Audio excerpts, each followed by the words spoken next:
Huh? Isn't that Charlotte? What could she want with Lepine-Pauline? Pretty please with the cherry on top, Charlotte! Journalist extraordinaire! Please tell me you're joking! I read that a gang of criminals tricked the Gardemeks by disguising themselves as blubber beasts. It's true, isn't it? It has to be! I've invested all my savings into graph adversarial technology and even taken out a sizable bank loan. I'm begging you like the beggiest beggar in all of begdom. Okay. I need you to calm down a little, Miss Lepine-Pauline. I admire your passion for your research, and I don't mean to dash your hopes for those, big-ticket orders. But I'm afraid I'm not joking. The Blubber Beast incident was a short story mailed to us by an anonymous amateur author, written in the style of a true story. Oh, Paimon sees what happened here. Sounds like the report Lepine-Pauline read in the Steambird wasn't in the news section after all.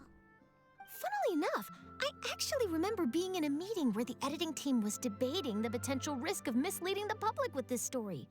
They even went to Maison Gardiennage for advice. But to our surprise, they fully supported us printing it. They figured that the false intel would be a great way to dupe potential criminals into wearing ridiculous costumes when breaking the law. In truth, Gardemeks are extremely sophisticated in their capabilities.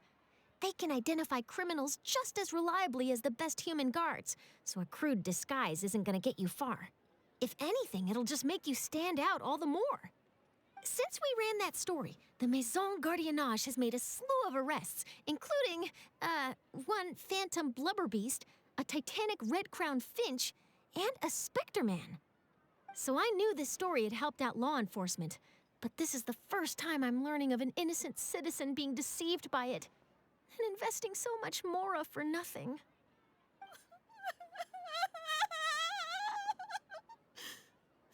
Uh-oh. So Lepine-Pauline's whole research project is based on a fictional story?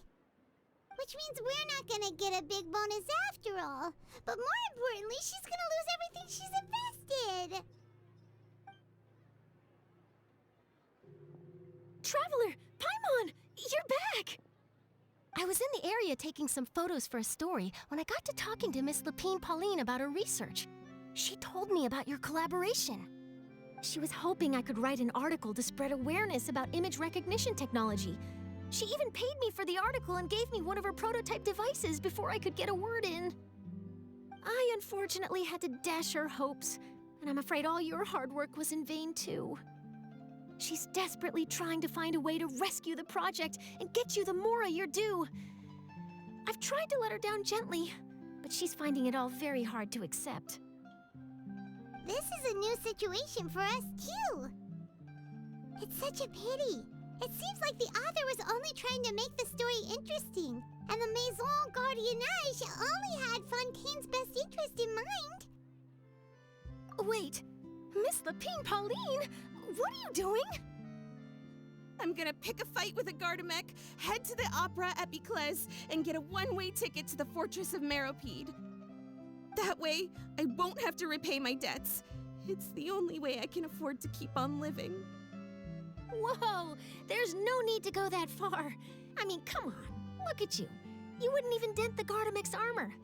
In all likelihood, they'd only hold you up at the Maison Gardiennage for a few days before letting you out, and then you'd still have to repay your debts. Actually, instead of going into the technicalities of that, how much did you actually invest? How bad can it really be?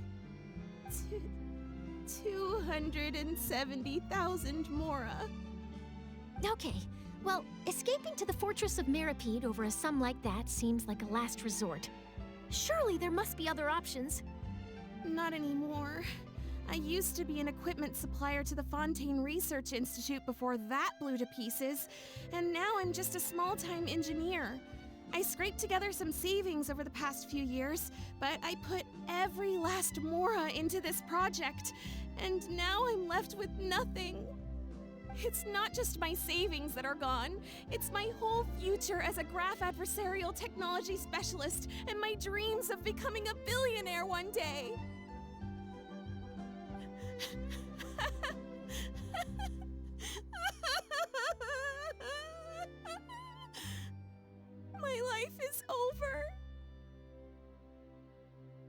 Don't despair, Miss Lepine-Pauline. I think I know a way for you to turn this around. This prototype you've given me, the camera lens for image recognition sample collection. It's really quite something. You said you designed it specifically for high-fidelity image capture and analysis, yes? The rapid focal length adjustment is a very useful function in its own right. It's sure to make many journalists' jobs much easier. In fact, I'd say it has the potential to revolutionize Fontaine's news media. So your research efforts thus far are by no means in vain. The technology you've developed may have many applications that you've never even considered. Really? Absolutely.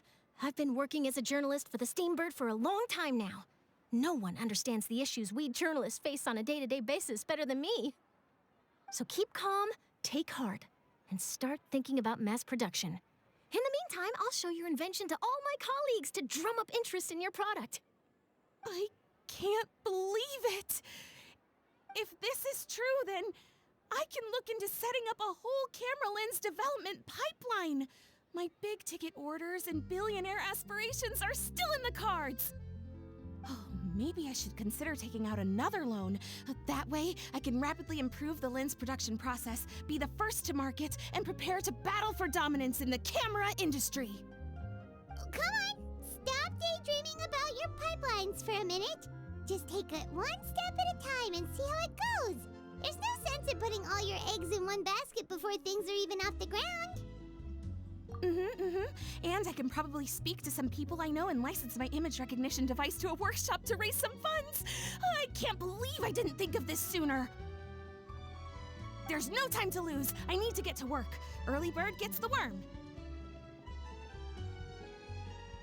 Can you believe her? She just ran off. Paimon's pretty sure our advice went in one ear and out the other.